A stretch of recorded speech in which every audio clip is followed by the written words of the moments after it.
नमस्कार दोस्तों, टेंसेस की सीरीज को आगे बढ़ाते हुए आज हम बात करेंगे प्रेजेंट कंटिन्यूअस टेंस की। ये 12 टेंसों में से चौथे नंबर वाला टेंस है, तो इस टेंस को बारीकी से समझते हैं। तो चलिए वीडियो को शुरू करते हैं। सबसे पहले हम इसकी पहचान देखेंगे। पहचान, तो इस टेंस की पहचान होती है वर्तमान समय में काम का जारी रहना पाया जाता है। इस टेंस के वाक्यों में वर्तमान समय में काम का जारी रहना पाया जाता है और हिंदी वाक्यों के अंत में रहा है, रही है, रहे हैं, रहा हूँ, रही हूँ इत्यादि शब्द आते हैं। तो इसकी पहचान हो जाएगी, इस टेंस के वाक्यों में, इस टेंस के वाक्यों में, इस टेंस के वाक्यों में वर्तमान समय में कार्य का जारी रहना पाया जाता है। कार्य का जारी रहना पाया जाता है। रहना पाया जाता है। जारी रहना पाया जाता है और हिंदी वाक्यों के अंत में, और हिंदी वाक्यों के अंत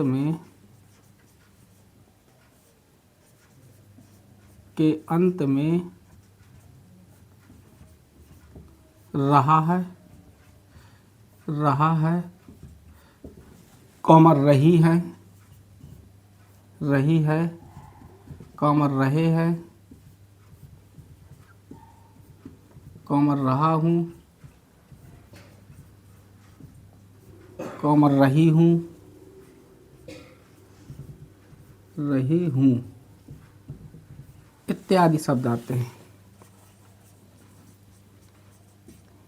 इत्यादि शब्द आते हैं। इसकी मेन पहचान है रहा है, रही है, रहे हैं, रहा हूँ, रही हूँ। बस ये याद रखना है कि अंत में रहा है, रही है, रहे हैं, रहा हूँ, रही हूँ आदि शब्द आते हैं। इस टेंस को बनाने से पहले हम इसको 3 स्टेप में बांट लेते हैं। तो पहले स्टेप में हम सीखेंगे affirmative sentence. Affirmative sentence, affirmative sentences सकारात्मक वाक्य, सकारात्मक वाक्य।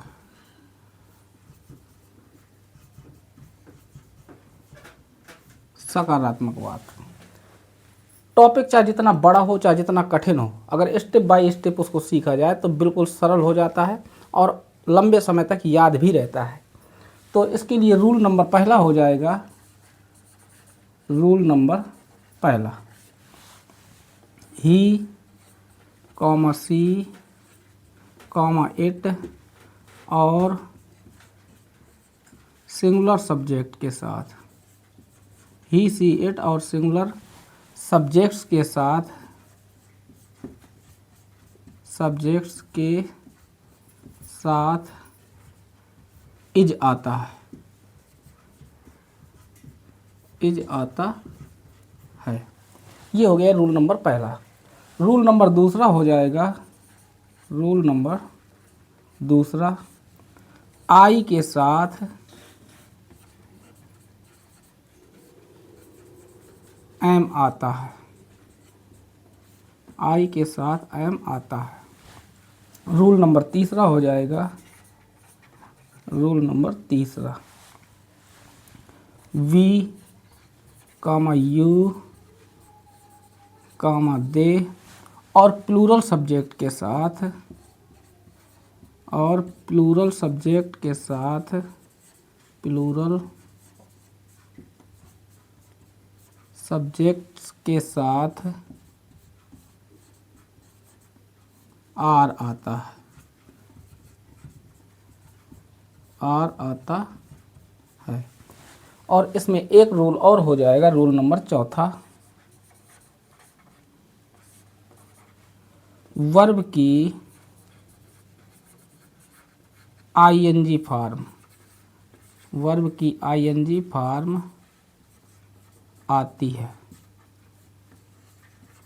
तो इसको बनाने के लिए 4 रूल हैं। वर्ब की फर्स्ट फॉर्म में आईएनजी जोड़ देते हैं, अर्थात इसमें वर्ब की फर्स्ट फॉर्म प्लस आईएनजी, ये वाली फॉर्म आएगी। तो ये चारों रूल्स हैं।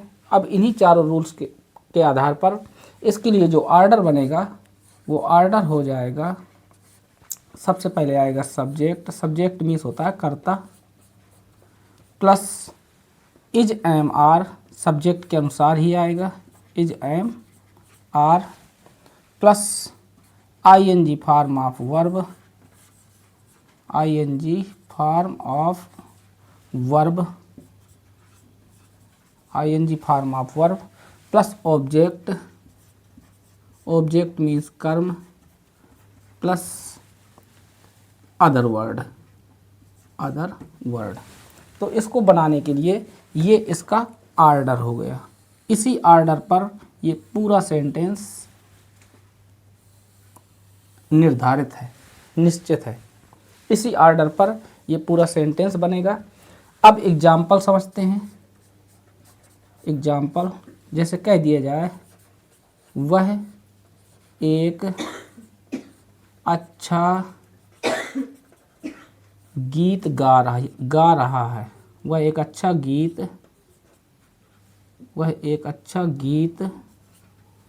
गा रहा है। तो इसको जब ट्रांसलेट करेंगे तो सबसे पहले सब्जेक्ट लिखा जाएगा। तो इसमें सब्जेक्ट है वह की अंग्रेजी होती है ही। अब ही के साथ हमें ही, सी, इट और सिंगुलर सब्जेक्ट के साथ इज आता है, ये इज, तो यहाँ पे आ जाएगा ही इज। फिर क्या कर रहा है, गा रहा है, तो सिंग मीन्स होता है गाना, तो सिंग की आईएनजी फॉर्म लगानी है, तो ये हो जाएगा सिंगिंग।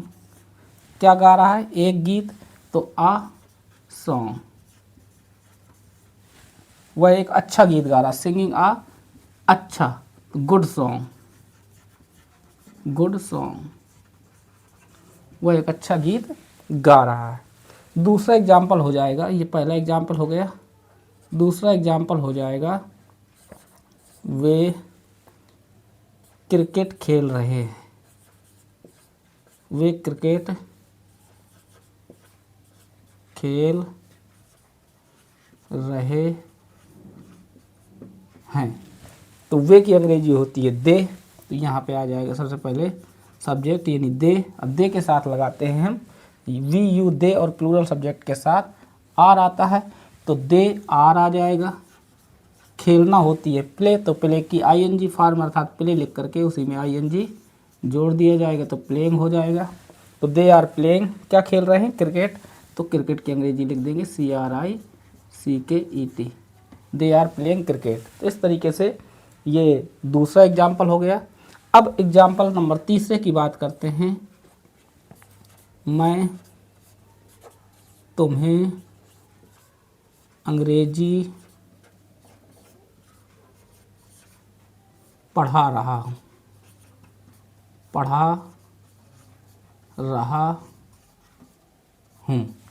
तो मैं की होती है आई, और आई के साथ हम लगाते हैं एम, आई के साथ एम आता है, आई के साथ एम लगाते हैं तो आई एम हो जाएगा। पढ़ाना की होती है टीच, तो यहाँ आ जाएगा टीच, और ING लगा देंगे तो टीचिंग हो जाएगा। आई एम टीचिंग तुम्हें, तो तुम्हें की होती है you, I am teaching you, क्या पढ़ा रहा हूँ, इंग्लिश, तो इंग्लिश आ जाएगा, I am teaching you English, और फुल स्टॉप। इस टेंस को हम ऐसे भी बना सकते हैं कि I am teaching, I am teaching, क्या पढ़ा रहा हूँ, English, I am teaching English to you, यहाँ पे टू लगाना पड़ेगा यू को बाद में लिखने के लिए। इसमें दो ऑब्जेक्ट हैं, एक है तुम्हें और एक है अंग्रेजी। जब किसी वस्तु या चीज़ का जिक्र होता है तो उसको डायरेक्ट ऑब्जेक्ट कहते हैं, किसी व्यक्ति के लिए कहा जाए तो उसको इनडायरेक्ट ऑब्जेक्ट कहते हैं। तो यहाँ पे दो ऑब्जेक्ट दिए गए हैं, डायरेक्ट ऑब्जेक्ट और इनडायरेक्ट ऑब्जेक्ट। तो हम इसको इस तरीके से भी बना सकते हैं, या फिर हम इसको इस तरीके से आर लिख देते हैं यहाँ पे, अथवा इसको इस तरीके से भी बना सकते हैं। तो इस टेंस को दो तरह से इसको ट्रांसलेट किया जा सकता है। तो ये था आपका अफर्मेटिव सेंटेंस। अब हम बात करते हैं प्रेजेंट कंटिन्यूअस टेंस के नेगेटिव सेंटेंस की। तो नेगेटिव सेंटेंस सबसे पहले लिख देंगे negative sentence, negative sentences, negative sentences means नकारात्मक वाक्य, नकारात्मक वाक्य। अब नकारात्मक वाक्य में क्या होता है कि नकारात्मक वाक्यों में केवल इज एम आर के बाद नॉट लगा देते हैं, शेष सेम रहता है। तो लिखेंगे नेगेटिव सेंटेंसेस में इसके लिए रूल हो जाएगा, रूल केवल एक ही रूल रहेगा, नेगेटिव सेंटेंसेस में, नेगेटिव सेंटेंसेस में, नेगेटिव सेंटेंसेस में helping verb, helping verb is am are के बाद नॉट आता है तथा शेष अफर्मेटिव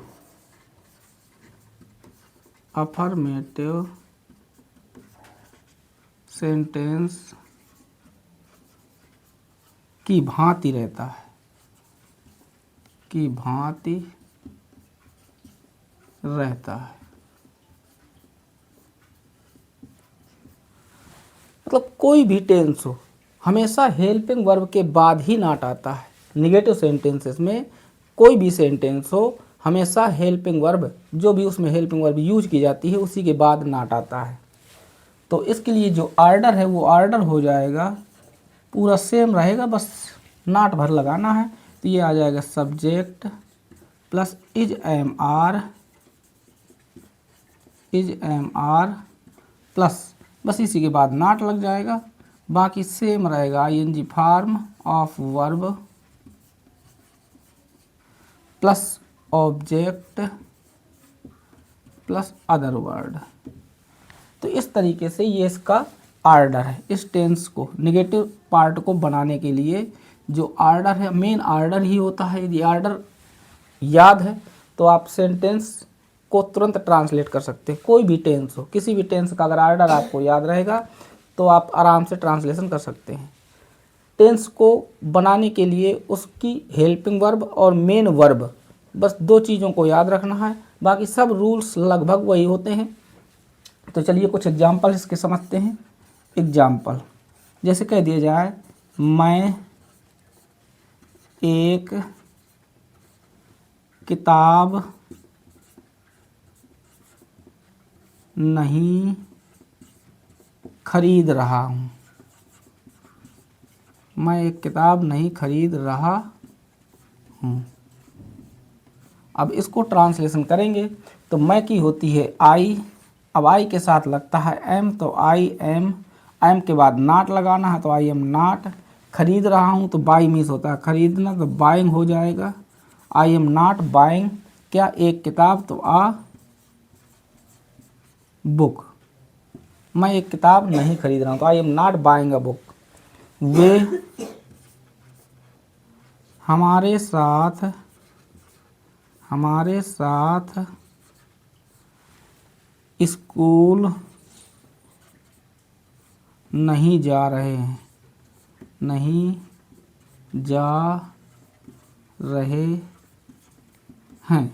तो वे की अंग्रेजी होती है दे, और दे के साथ लगाते हैं आर, और आर के बाद लगाना है नॉट, तो दे आर नॉट। जाना की होती है गो, तो गो में आईएनजी लग जाएगा तो गोइंग हो जाएगा, तो they are not going to school. हमारे साथ तो विथ, और यू वी मीन्स होता है हम के आगे जब ऑब्जेक्ट लिखेंगे तो यहाँ पे आ जाएगा अस। तो they are not going to school with us, वे हमारे साथ स्कूल नहीं जा रहे हैं। अगला हो जाएगा वह लड़का पतंग नहीं बेच रहा है, नहीं बेच रहा है। तो वह लड़का की अंग्रेजी बन जाएगी दैट बॉय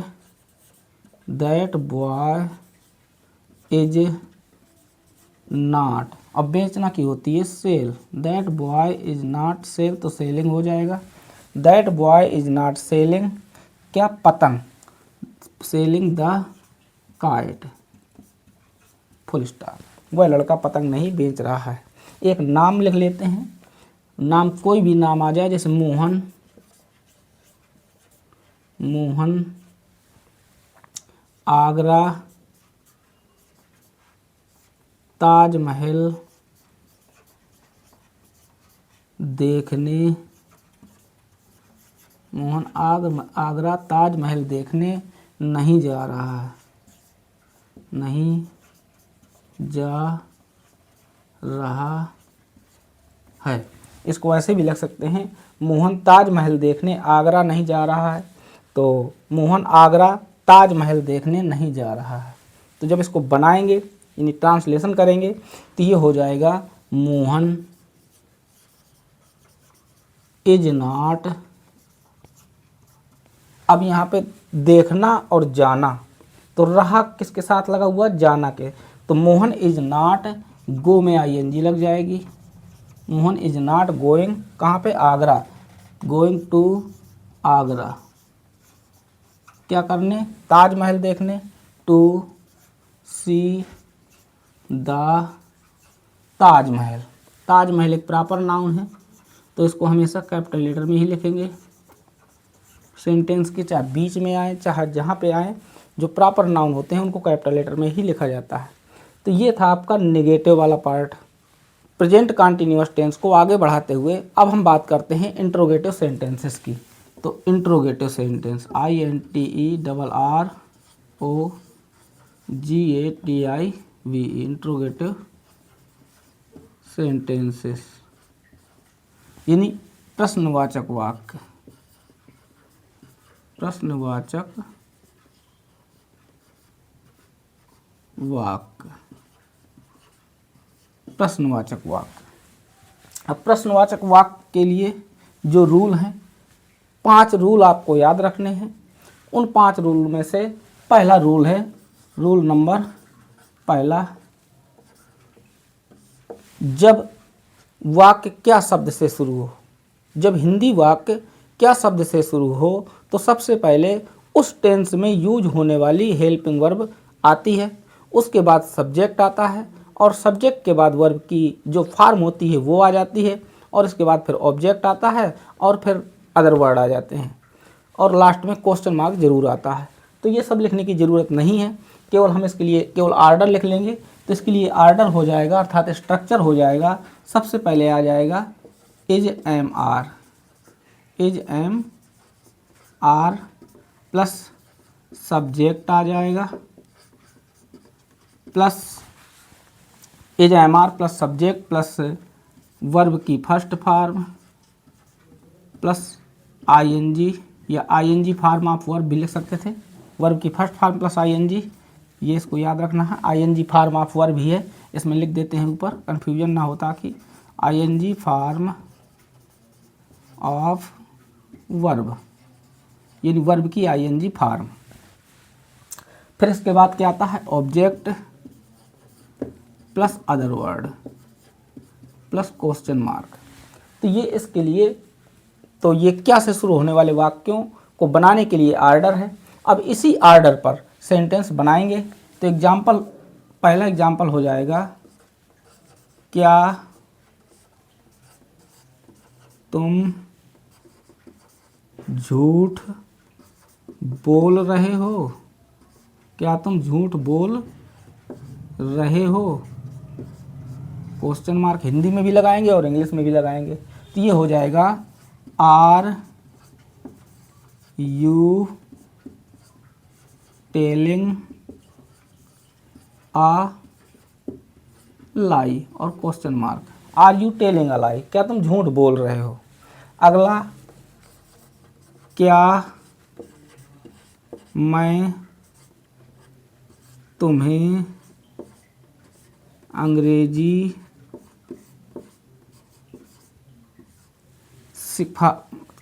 क्या मैं तुम्हें अंग्रेजी सिखा रहा हूँ, सिखा रहा हूँ, सिखा रहा हूँ या पढ़ा रहा हूँ, तो ये हो जाएगा एम आई सिखाना की होती है teach, am I teaching you English, am I teaching you English, क्या मैं तुम्हें अंग्रेजी सिखा रहा हूँ। इसको ऐसे भी बना सकते हो कि am I teaching English to you, जैसे उस वाले एग्जाम्पल में बनाया गया था। अगला, क्या लोकेश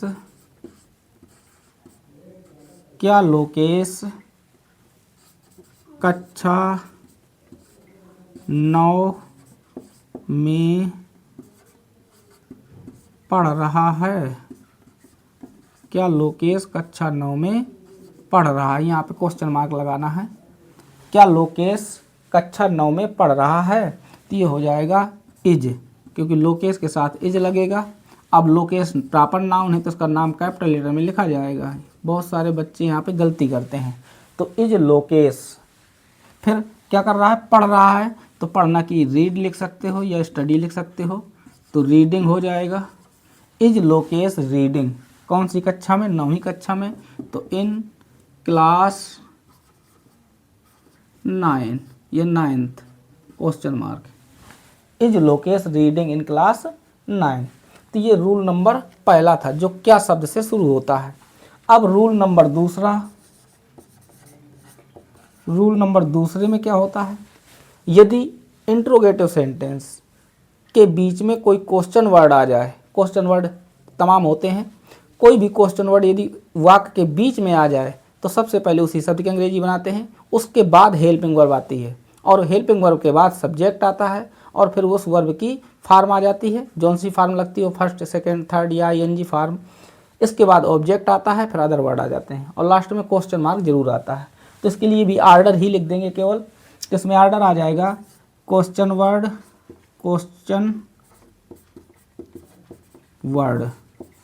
सबसे पहले question word plus is M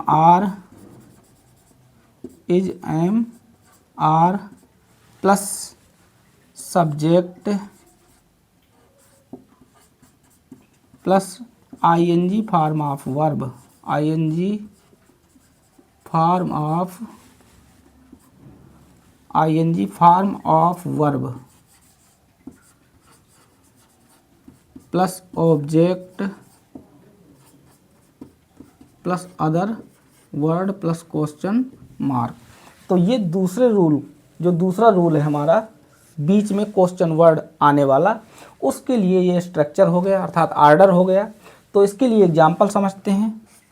example, तुम झूठ क्यों बोल रहे हो,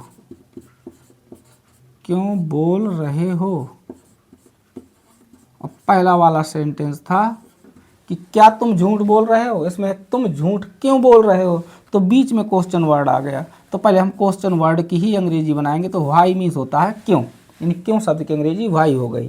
फिर इज एम आर लगाना है, तो इज एम आर आएगा आपका यू के हिसाब से, तो वाई आर फिर यू। फिर बोलना, तो झूठ बोलना होती है टेलिंग अ लाई, क्या हो जाएगा, telling a lie, are you telling a lie question mark, क्या तुम झूठ बोल रहे हो। अगला, तुम झूठ क्यों बोल रहे हो, तो हो जाएगा why are you telling a lie. अगला एग्जाम्पल, वह कहाँ रह रहा है, वह कहाँ रह रहा है, तो ये हो जाएगा वेयर। कहाँ की अंग्रेजी होती है where, where is he living, where is he living, वह कहाँ रह रहा है। रूल नंबर तीसरा, तो रूल नंबर तीसरा क्या हो जाएगा, हाउ मच, हाउ मैनी, विच और हुज, ये चार वर्ड ऐसे हैं जिनके साथ उनसे रिलेटेड नाउन्स भी आ जाते हैं। तो इसको भी लिखने की ज़रूरत नहीं, केवल हम आर्डर लिख लेंगे, और यदि चाहें तो आर्डर भी ना लिखें, क्योंकि क्वेश्चन वर्ड के बाद केवल नाउन यहाँ पे आ जाएगा बस। तो चलिए लिख लेते हैं क्वेश्चन वर्ड। पहले क्या आएगा, क्वेश्चन, शॉर्टकट में लिखेंगे लेकिन, question word plus noun, question word के बाद नाउन आ जाएगा प्लस इज एम आर। अब इसके बाद इसमें आ जाएगा इज एम आर प्लस, अब आएगा subject plus I N G form of verb, I N G form of verb plus object.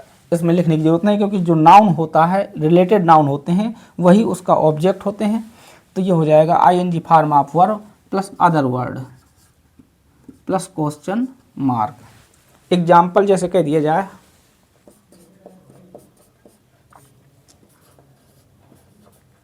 तुम कितना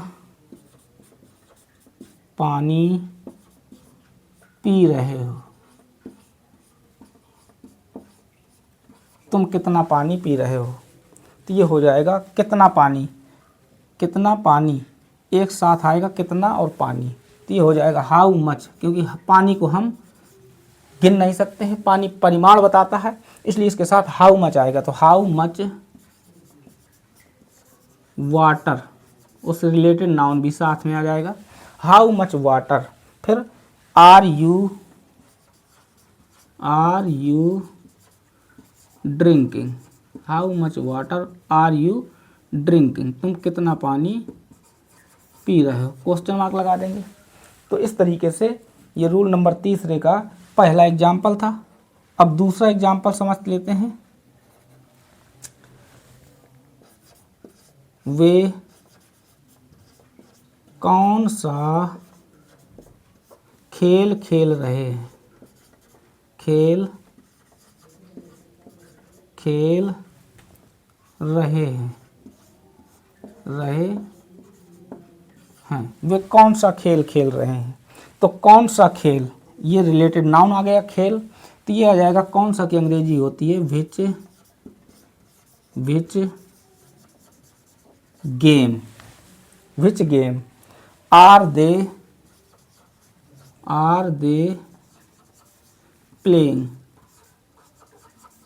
वे कौन सा गेम खेल रहे हैं, which game are they playing. वह किसके घर में रह रहा है,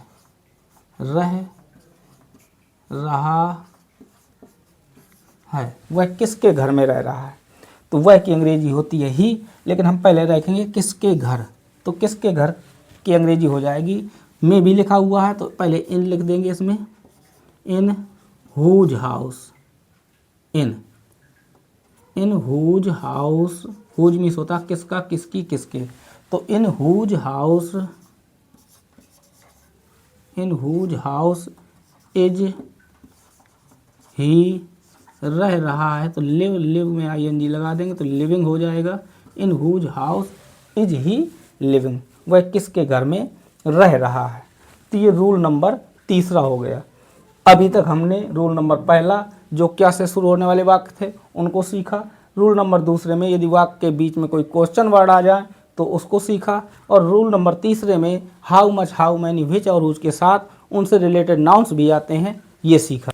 अब बात करते हैं रूल नंबर चौथे की, रूल नंबर 4। तो रूल नंबर 4 क्या होता है, इसमें एक क्वेश्चन वर्ड होता है हु मीन्स कौन। ये ऐसा वर्ड है जो सेंटेंस में क्वेश्चन वर्ड की तरह कार्य करता है। तो इसके लिए क्या होता है, जब ऐसी स्थिति आ जाए यानी question word who he subject की तरह काम करे तो फिर उस टेंस को अफर्मेटिव सेंटेंस की तरह बना देते हैं। तो देखिए कैसे, इसके लिए ऑर्डर हो जाएगा हु क्वेश्चन वर्ड, ये क्वेश्चन वर्ड है, क्वेश्चन वर्ड, ये क्वेश्चन वर्ड है हु, तो सबसे पहले हु लिख देंगे। इसके बाद इज एम आर, एक भाव के हिसाब से is am are, is am are plus I N G form of verb, I N G form of verb plus object plus other word plus question mark. जैसे एग्जाम्पल,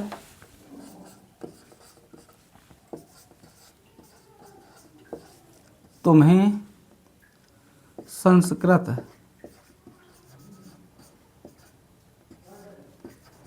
कौन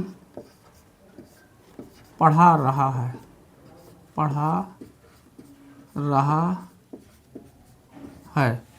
तो इसमें कौन शब्द है, यही सब्जेक्ट की तरह कार्य कर रहा है, तो ये बन जाएगा हु। अब एक भाव निकल रहा है, हु तो ना तो सिंगुलर है ना तो प्लूरल है, तो एक भाव निकल रहा है कि कोई जो पढ़ाने वाला व्यक्ति है वो एक वचन है यानी सिंगुलर है, तो हु के साथ इज लगा देंगे यहाँ पे, who is teaching, who is teaching you Sanskrit. Sanskrit एक भाषा है इसलिए हम इसको कैपिटल लेटर में लिख देंगे, who is teaching you Sanskrit. मैदान में कौन दौड़ रहे हैं, मैदान में कौन दौड़ रहे हैं, ये अगला एग्जाम्पल है, दौड़ रहे हैं, मैदान में कौन दौड़ रहे हैं। तो इसको जब बनाएंगे तो ये हो जाएगा हु। अब यहाँ पे कौन दौड़ रहे हैं नहीं कई लोग हैं तो आर लग जाएगा, who are running, are you double N हो जाता है, हु आर रनिंग कहाँ पर, मैदान में, तो on the ground, question mark जरूर लगा देंगे। तो ये था आपका रूल नंबर चौथा। अब हम रूल नंबर पाँचवें की बात करते हैं। रूल नंबर पाँचवा, रूल नंबर पाँचवा क्या होता है, यदि इंट्रोगेटिव सेंटेंस नकारात्मक हो तो हमेशा सब्जेक्ट के बाद नॉट आता है, इसमें हेल्पिंग वर्ब के बाद नॉट नहीं लगाते हैं।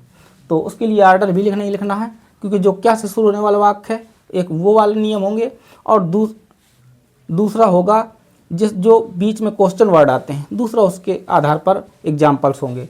तो चलिए एग्जाम्पल सीधा समझते हैं। एग्जाम्पल, क्या वह अपने गांव में नहीं रह रहा है, रह रहा है, क्या वह अपने गांव में नहीं रह रहा है, तो ये हो जाएगा इज ही। अब यहाँ पे नॉट आ जाएगा, इज ही नॉट लिविंग, क्या वह नहीं रह रहा है, इज ही नॉट लिविंग अपने गांव में, तो in his village, question mark, क्या वह अपने गांव में नहीं रह रहा है, तो is he not living in his village. क्या वे पतंग नहीं बना रहे हैं, क्या वे पतंग नहीं बना रहे हैं, तो ये हो जाएगा are they not making the kite, क्या वे पतंग नहीं बना रहे हैं। अगला, तुम बाजार क्यों नहीं जा रहे हो, क्यों